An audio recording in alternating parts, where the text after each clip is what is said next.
In this short video, I am going to show you how to add external links for students to find web content that you want them to read or evaluate for your course. I am going to create a link inside a folder, and so I have created a folder in a content area of my course. I have demonstrated how to do that in a previous video, so make sure that you find that if you don't know how to do that.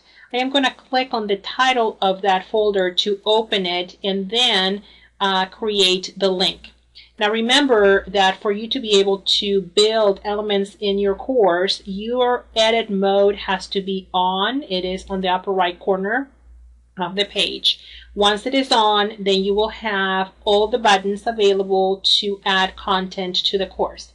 I am going to click the build button, and actually I'm going to just mouse over that because it will display a number of choices. I am going to create an external link, and it will refresh, and the form to create that link will appear.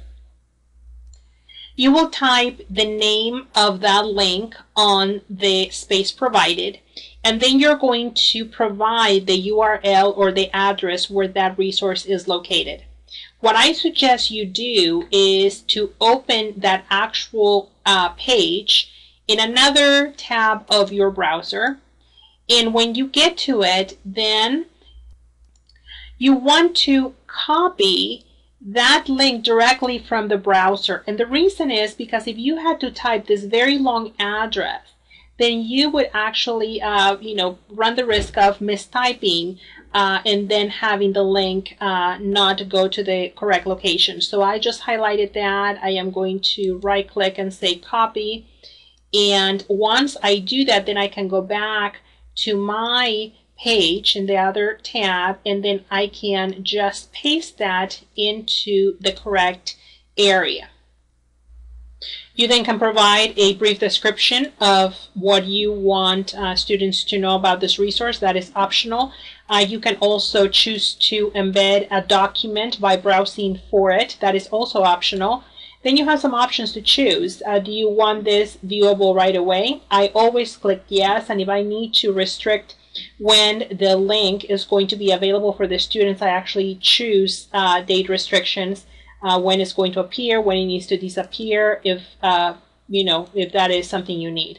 I always choose to open the link in a new window, and that way their course site is separate from the actual resource on the web, and they have better viewing. I will demonstrate that in a little bit. So those are the three things that I always choose. When you're finished, all you have to do is click submit, and then the page will refresh, and then your link will be there. You have an arrow next to the link also. If you need to go back to that form to change anything, you found an error, you can always edit it.